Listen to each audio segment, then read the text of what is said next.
आज हम बात करेंगे फैक्टराइज के बारे में। फैक्टराइज जो है, टाइप्स ऑफ फैक्टराइज जो हैं, काफ़ी टाइप के फैक्टराइज होते हैं। अभी मैंने खाली यहाँ पर एग्जांपल के तौर पे 3 दे रखा है। एक आपको ये बाइनोमियल्स का दे रखा है, एक ट्राइनोमियल्स का दे रखा है, फिर उसके बाद आपका बाई क्वाड्रिक का भी आ जाएगा जिसमें 4 टर्म्स होंगी। इसमें आपकी 3 टर्म्स हैं, इसमें 2 टर्म्स हैं, इसमें 2 टर्म्स हैं। जैसे कि आपने फिफ्थ 6 में आपने SCF पढ़ा है, SCF को हम GCD बोलते हैं। तो यहाँ पर जो है SCF highest common factor, GCD greatest common division. अब जब बड़ी क्लास में हम जाते हैं तो उसको क्या बोलते हैं हम? कॉमन, ये चीज़ बोल देते हैं। अब हमारे पास यहाँ 2 टर्म्स हैं, ये फर्स्ट टर्म है, ये सेकंड टर्म है, यानी बाइनोमियल्स है। अब हमने ये देखना ये इसका कोफिशिएंट है, यहाँ एक कांस्टेंट टर्म है भाई, जो न्यूमेरिकल उसमें से हमारा कॉमन क्या जा सकता है, यानी ये हमारा क्या है यहाँ पर खाली 3 इंटू में x, और इसको हम करेंगे तो क्या होगा 3 इंटू 3। अब जो दोनों में सेम मिलेगा वही चीज़ कॉमन होती है। तो यहाँ पर कॉमन क्या चला गया हमारा 3, अंदर क्या बच गया यहाँ पर हमारे पास x, और यहाँ क्या बच गया हमारे पास 3। तो एक तो फैक्टराइज ये हो गया। अब दूसरे टाइप का मान लो यहाँ पर ये आ गया, ये बिल्कुल सेम यही बाइनोमियल्स है। अब पहले हम टर्म्स में से देखेंगे जो कोफिशिएंट है, यानी x² है, इसका कोफिशिएंट -15 है, x का कोफिशिएंट क्या है 5 है। अब ये देखेंगे 5 क्या है यहाँ पर 1 टाइम्स है, और उसके साथ मल्टीपल में क्या है x, और यहाँ 15 के अगर हम फैक्टर करेंगे तो क्या आएंगे 3 इंटू 5। x कितनी बार है 2 टाइम्स है, ठीक। अब देखो दोनों में सेम क्या मिलेगा 5 + 5, एक x और एक x, यानी इस दोनों टर्मों में से 5x कॉमन आ गया हमारा। और जब 5x पूरा कॉमन आ गया तो क्या बचेगा यहाँ 1 बचेगा, क्योंकि 5x का मल्टीप्लाई जब 1 से करेंगे तो 5x ही रहेगा वो, यानी 1। अब माइनस, अब देखो यहाँ 5x पूरा कॉमन चला गया तो यहाँ भी 5x चला गया, तो क्या बचा 3 इंटू x। दूसरी टाइप का फैक्टराइज हमारा ये हो गया। अब आगे हम ट्राइनोमियल्स में। ट्राइनोमियल्स में क्या है 3 टर्म्स हैं। अब 3 टर्म्स में देखो पहले कोफिशिएंट है हमारा, तो कोफिशिएंट में देखो यहाँ 2 है, यहाँ 4 है, यहाँ 8 है। यहाँ 2 कितने टाइम्स है 1 टाइम्स, इसके साथ क्या है x into x into x, फिर इंटू वाई इंटू वाई। अब यहाँ क्या है 2 इंटू 2, 2 2 या 4। x कितने टाइम्स है 2 टाइम्स है, y कितने टाइम्स है 3 टाइम्स है, ये। अब तीसरी टर्म क्या है 8 को फैक्टर करेंगे तो क्या आएगा 2 इंटू 2 इंटू 2, 2 2 या 4, 2 या 8। यहाँ क्या आ गया x 1 टाइम्स है, ये कितने टाइम्स है 4 टाइम्स है, 1 2 3 और 4। अब यहाँ पर ये देखो, अब कॉमन कह रहे हैं, हम कॉमन निकालना है। पहले हम जो टर्म्स है हमारी न्यूमेरिकल में उनको देखेंगे। यहाँ 2 है, सही, यहाँ भी 2 है, सही है, यहाँ भी 2 है। इसका मतलब जो न्यूमेरिकल में से कॉमन गया हमारा वो क्या गया 2 गया। अब देखेंगे जो वेरिएबल है हमारे पास, यहाँ पहले x में से देखेंगे, x में यहाँ कितनी टर्म्स है 3, यहाँ कितनी टर्म्स है x की 2, यानी 2 टर्म्स मिल रही है 1 2, और यहाँ कितने टर्म्स है एक ही टर्म्स है x की। तो इसका मतलब तीनों में एक ही टर्म्स मिलेगी, यहाँ भी x में है, यहाँ भी x है, यहाँ भी x है, इसका मतलब x कॉमन चला गया। अब यहाँ क्या है y 2 बार है, यहाँ कितनी बार है 3 बार है, यहाँ कितनी बार है 4 बार है, यानी सब में मिनिमम जो है 2 बार तो है ही है। तो क्या हो गया y², ये कॉमन चला गया। अब यहाँ से देखो 2x y² कॉमन चला गया, तो यहाँ क्या बचा बेटा ये x इंटू एक्स, यानी x²। अब माइनस, अब 4 की बारी आई, अब 4 क्या बचा यहाँ से 2x y² आ गया। तो अब क्या बचा यहाँ पहले टर्म में से क्या बचा हमारा x² बचा। इस टर्म में से देखो क्या बचेगा, देखो एक 2 चला गया कॉमन, एक x चला गया, एक y² चला गया, क्या क्या बचा एक ये बचा, एक ये बचा, एक बचा, इनको आपस में मल्टीप्लाई करो तो कितना हो गया 2xy, ये बचा। और उसके बाद तीसरी टर्म में आ जाओ। तीसरी टर्म में क्या क्या कॉमन गया, एक तो हमारा ये कॉमन गया, एक हमारा ये कॉमन गया, एक हमारा ये कॉमन गया, क्या क्या बचा 4y² प्लस का 4y²। तो ये हो गए इस टाइप के फैक्टराइज ये आपके। अब जो है थोड़ा सा हम इससे बड़े टर्म्स में आ जाते हैं, 4 टर्म्स में आ जाते हैं हम। उसके लिए मैंने कोई एक एग्जांपल दे दिया आपको, मान लो x³ plus x² plus x plus 1। अब इस 4 टर्म के यहाँ पर ध्यान से समझना आपने। 4 टर्म्स में क्या करते हैं, कई बार ये बीच वाली संख्याओं को या तीनों संख्याओं को आगे पीछे दे देते हैं, तो उनको हमें बैलेंस करना पड़ता है कि हमारा जो है कॉमन निकल के जो ब्रैकेट में आएगी संख्या सेम आनी चाहिए। अब यहाँ पर हम बिल्कुल सही सिस्टम से लगा हुआ सवाल, कोई दिक्कत नहीं, इसमें कोई चेंज करने की जरूरत नहीं है। अब इन दोनों में से टर्म्स में से क्या कॉमन जाएगा, हमारा एक्स स्क्वायर कॉमन जाएगा, क्योंकि एक्स यहाँ 3 बार है, यहाँ कितनी बार है, 2 बार है, यानी दोनों टर्म्सों में हमारा एक्स स्क्वायर दोनों में मिल रहा है, यानी कॉमन जा रहा है वो। तो यहाँ क्या बचेगा हमारा, अगर एक्स स्क्वायर कॉमन जाएगा तो खाली एक्स बचेगा, और यहाँ से पूरा का पूरा एक्स स्क्वायर बाहर आ गया, तो इसकी जगह बाहर पूरा आ गया तो क्या बचेगा 1। अब प्लस का, यहाँ प्लस का साइन, अब यहाँ पर एक्स है, यहाँ वेरिएबल है, यहाँ कॉन्स्टेंट है। अब यहाँ वेरिएबल तो है नहीं और यहाँ कांस्टेंट नहीं है, यानी यहाँ कांस्टेंट है, इसका कोफिशिएंट क्या है 1, तो 1 यहाँ भी है 1 यहाँ भी है, तो 1 कॉमन चला गया, तो अंदर क्या बचा x और प्लस प्लस प्लस 1। अब इन दोनों ब्रैकेट्स में सेम साइन और सेम जो टर्म्स हैं वो आनी चाहिए, तो हमारा फैक्टराइज सही है। तो एक आगे जो हमारे बाहर की टर्म्स है वो ले लेंगे और इन दोनों में से एक टर्म्स को लिख देंगे, तो x प्लस, ये आ गया आपका 4 टर्म्स में। अब हमारा जो अगला जो फैक्टराइज आएगा, फैक्टराइज बहुत टाइप्स के होते हैं, मैं धीरे धीरे बताऊंगा आपको। अब हम बात करेंगे यहाँ पर आप स्प्लिटिंग मिडल टर्म। इसमें क्या है, आपके पास स्प्लिटिंग मिडल टर्म कैसे होता है, यानी क्वाड्रिक में जाता है, क्वाड्रेटिक इक्वेशन में जाता है ये, यानी जो वेरिएबल की पावर होनी चाहिए वो कितनी होनी चाहिए, 2 होनी चाहिए मैक्सिमम, यानी जो उसकी फॉर्म होती है स्टैंडर्ड फॉर्म, वो स्टैंडर्ड फॉर्म क्या है, स्टैंडर्ड फॉर्म क्या है, ax² + bx + c = 0। एक तो क्वाड्रिक की फॉर्म ये होगी, पावर 2 है, यानी पावर 2 है, डिग्री 2 है। कई बार क्वेश्चन पूछ लेता है भाई, कोई भी एक पोलिनोमियल दे देगा, व्हाट इज द डिग्री, जो सबसे बड़ी पावर होगी वही इसकी डिग्री होगी। अब यहाँ पर आपने देखना है, पहली फॉर्म इसकी यह है स्टैंडर्ड फॉर्म। कोई भी आपसे पूछ सकता है भाई क्वाड्रिक की स्टैंडर्ड फॉर्म क्या है, तो आप पहले बोलोगे ax² + gx + c। बेशक क्वेश्चन के अंदर बेशक साइन आपके बेशक अलग अलग हो, कोई दिक्कत नहीं है उसमें, लेकिन फॉर्म इसकी इसी प्रकार लिखी जाएगी। तो दूसरी फॉर्म है वो है ax² + bx, ax² + bx, जैसे पहले मैंने एग्जांपल दिया था आपको स्टार्टिंग में।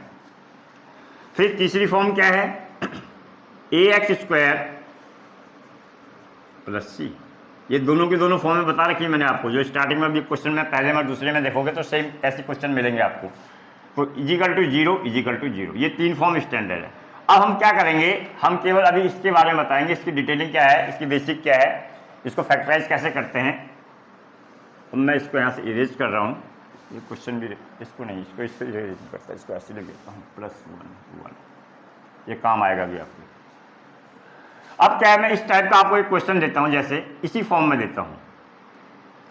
मान लो मैंने दे दिया x² + 7x + 12 = 0।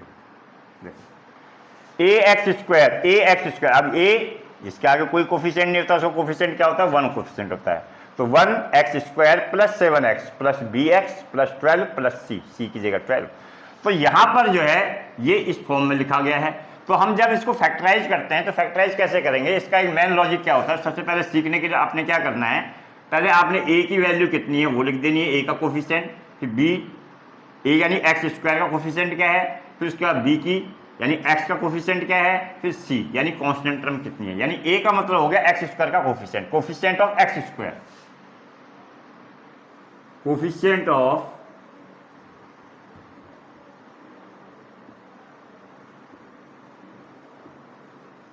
x²। a का मतलब हो गया कोफिशिएंट ऑफ x², b का मतलब हो गया कोफिशिएंट ऑफ x,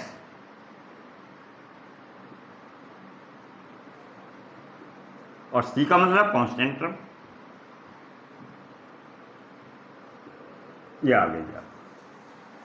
अब ये देखो a को बोला मैंने कोफिशिएंट ऑफ x²। अब x², यहाँ पे x² का कोफिशिएंट यहाँ a था जो स्टैंडर्ड फॉर्म थी, लेकिन यहाँ x² का कोफिशिएंट क्या है 1, मैं यहाँ लिख देता हूँ।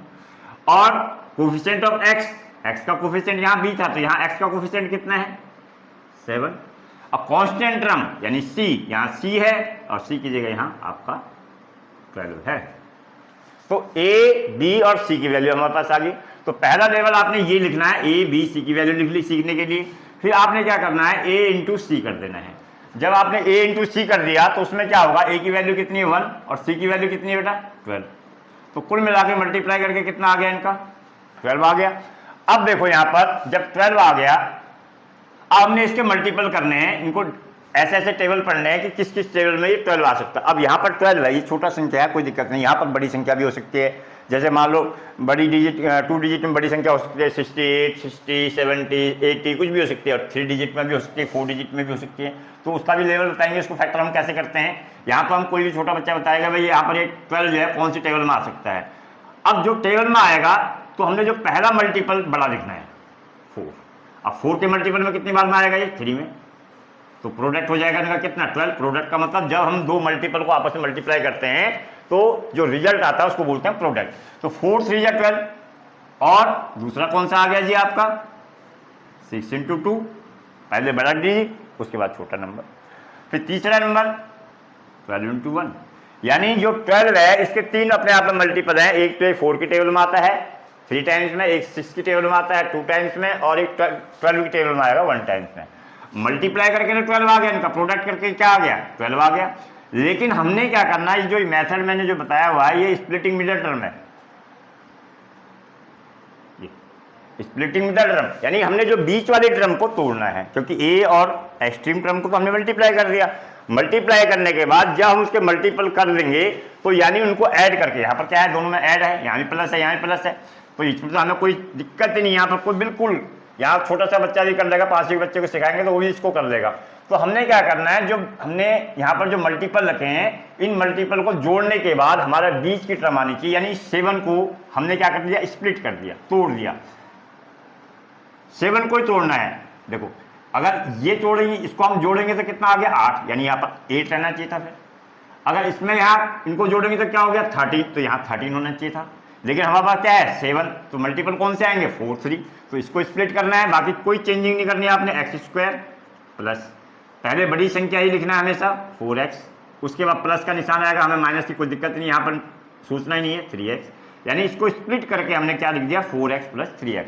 जबकि ये 6 + 2 भी हो सकता था, 12 + 1 भी हो सकता था, लेकिन हमारे पास रिजल्ट 7 नहीं आता। रिजल्ट 7 किससे आ रहा है, हमारा रिजल्ट 7 इन मल्टीपल से आ रहा है, प्लस 12 का 12। अब देखो यहाँ क्वेश्चन देखो और यहाँ क्वेश्चन देखो, यहाँ पर थोड़ा सा, यहाँ पर हमारे पास 4 टर्म्स थी, यहाँ भी हमारे पास 4 टर्म्स हैं। बेशक यहाँ पावर 3 है, ये क्यूबिक पोलिनोमियल्स में है, लेकिन ये क्वाड्रिक में है ये क्यूबिक में है, ये क्वाड्रिक में है, लेकिन फैक्टराइज करने का तरीका सेम रहेगा जैसे हमने यहाँ कहा था। अब इसमें से कॉमन लेना है, यहाँ भी x कितने टाइम्स है 2 टाइम्स, यहाँ x कितने टाइम्स है 1 टाइम्स, तो 1 टाइम्स ही कॉमन जाएगा, जो मिनिमम चीज दोनों मिलती है वही हमारा वो होता है। अब उसके बाद यहाँ क्या बच गया हमारा ब्रैकेट में x, और यहाँ क्या बच गया 4, यहाँ निशान में कोई चेंजिंग नहीं करनी, यहाँ भी कोई चेंजिंग नहीं करनी। फिर उसके बाद प्लस, अब यहाँ पर हमारे पास टर्म्स है, यहाँ भी टर्म्स है, यहाँ 3 है, यहाँ 12 है, यानी इसको हम करेंगे तो 3 इंटू x, और यहाँ 12 है तो 12 को तोड़ेंगे 3 इंटू 4, तो दोनों में क्या मिल रहा है 3 मिल रहा है, तो यहाँ 3 कॉमन चला जाएगा। अब बचा क्या हमारे पास, यहाँ पर इस टर्म्स में क्या बचा x, और इस टर्म्स में क्या बचा हमारे पास 4 प्लस प्लस प्लस, तो ये हो गया x + 3 और x + 4। अब क्या हो गया, ये फैक्टर हैं किसके, इसके फैक्टर हैं x² + 7x + 12 के। जब थोड़ा सा हम इसको आगे ले जाएंगे तो ये लीनियर बन जाता है। क्वाड्रिक के जब ये फैक्टर जाते हैं तो लीनियर में चले जाते हैं, ये लीनियर है, यानी लीनियर जिसकी डिग्री 1 होती है, यानी x की पावर यहाँ 1 है, यानी 3 = 0, x + 4 = 0, तो ये जो प्लस का 3 है जब =2 के उधर जाएगा तो क्या हो जाएगा -3, और ये बराबर के उधर जाएगा तो क्या हो जाएगा -4, यानी एक इसका जो रूट है वो -3 है और एक रूट है इसका -4, यानी रूट का कहने का मतलब रूट को हम 0 भी कहते हैं, रूट कह लो, रूट्स या जीरोज कह लो, एक ही चीज है, यानी जीरोज और रूट एक ही चीज है, खाली यानी जो वैल्यू निकली है x की, दोनों वैल्यू x की निकली है, यानी -3 इसको पूरा सेटिस्फाई कर देगा। अगर हम x² की जगह अगर माइनस पुट करेंगे, x की जगह -3 पुट करेंगे, तो ये पूरी की पूरी वैल्यू कुल मिलाकर कितने बराबर हो जाएगी 0 के बराबर हो जाएगी। या फिर -4 पुट करेंगे फिर भी क्या हो जाएगी पूरी की पूरी दोनों तरफ लेफ्ट और राइट क्या आ जाएगा 0 0 आ जाएगा। ये तो आपका लेवल फर्स्ट आ रहा है, अभी हमारा लेवल अभी चेंज नहीं करते, 2-3 एग्जाम्पल इसके और करते हैं। अब ये देखो यहाँ पर कोई भी एक एग्जाम्पल और दे देता हूँ मैं अभी प्लस का। मान लो मैंने दे दिया जी x² + 24x + 63। प्रोसीजर में कोई बदलाव नहीं करना, ए की वैल्यू लिखनी है, बी की वैल्यू लिखनी है, सी की वैल्यू लिखनी है। सीखने के लिए ए की वैल्यू कितनी है, यहाँ पर 1 है, बी की वैल्यू कितनी है, यहाँ पर 24 है, सी की वैल्यू कितनी है, यहाँ पर 63 है। आगे का प्रोसीजर क्या है, ए इंटू सी। जब हमने ए इंटू सी करा तो क्या आ गया, ए की जगह 1, सी की जगह क्या आ गया 63, तो 63 बन जाए 63, और 63 का हम करेंगे फैक्टर तो क्या आएंगे, हमारे पास क्या आ गया 63 आ गया। अब 63 का आ गया तो क्या हो गया 63। अब इसके हमने क्या करना है, कौन कौन से मल्टीपल इसके जो है जो 63 लाते हैं इसके प्रोडक्ट को।